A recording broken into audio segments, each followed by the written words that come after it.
I begin by acknowledging the traditional owners of the land which I'm on and pay my respects to elders past, present and emerging. Thank you for the invitation to participate in your conference, and thank you for the work that you're doing in your own jurisdictions to help accelerate the shift to a decarbonised economy. The energy transition underway across the globe continues to gather momentum. We had reason to celebrate recently when the US Congress passed the Inflation Reduction Act and President Biden signed it into law. It represents the biggest climate investment in US history, and it is estimated to put the US on a path to reducing emissions by approximately 40% by 2030.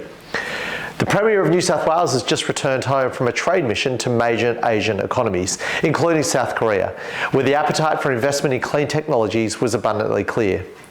This November, New South Wales will host key decision makers from Australia and Korea to canvass economic opportunities arising from the low-carbon economy. While markets that have underpinned our prosperity for decades are changing what they demand from us, there is enormous upside to be seized.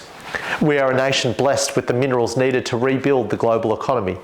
As well as lithium, we can export the iron ore to build the wind farms and the copper and other precious metals needed to support a low-carbon economy.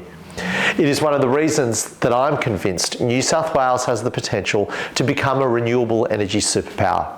We continue to accelerate our own work to combat climate change. We are on track to meet our target of achieving a 50% reduction in emissions against the 2005 baseline by 2030. We've committed to achieving net zero by 2050. We've also legislated the nation's largest ever renewable energy plan.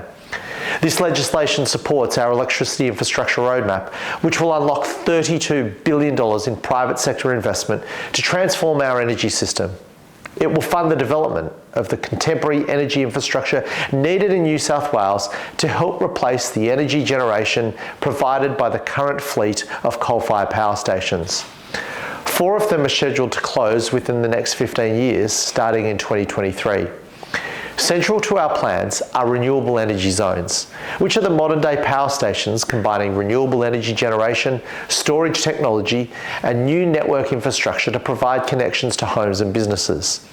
We have now sought registrations of interest in all 5 of the zones, and the response from industry has been more than exceeded by the capacity required to build out the zones. We are investing more than $1 billion to support the commercialisation of clean technologies, strengthen enabling infrastructure and domestic supply chains, and partner with heavy industries to reduce their emissions.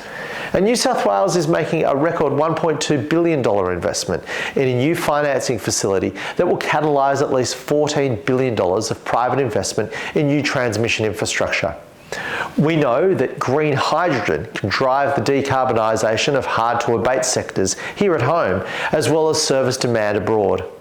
Our $3 billion hydrogen strategy was released last October, and we've already shortlisted 10 projects across New South Wales to submit proposals to develop hydrogen hubs representing 4.5 gigawatts of proposed electrolyser capacity by 2030. This will help unlock $80 billion in investment and reduce the cost of production to $2.80 per kilogram to make it competitive. But as proud as we are of our work here in New South Wales, we understand the global scale of the challenge of combating climate change. We are determined to work across borders to harness insights and to share lessons. Earlier this year, we signed a Memorandum of Understanding with Denmark on reaching net zero emissions. It will support collaboration on research and innovation, policy and program design, as well as trade investment and technology transfer. We are also founding members of the Net Zero Futures Policy Forum, a new platform for international collaboration between states, regional governments, and other interested governments. This forum is an under-2 coalition initiative designed to share ideas to accelerate progress towards meeting emissions reduction goals. There is common purpose to be found in reducing emissions, unlocking innovation, and building the low-carbon economy of the future. We all have a stake in seeing the transition succeed, and a responsibility to leave the planet in better shape than we found it. So I look forward to continuing to partner with you as we deliver a cleaner, brighter, and more prosperous future for everyone.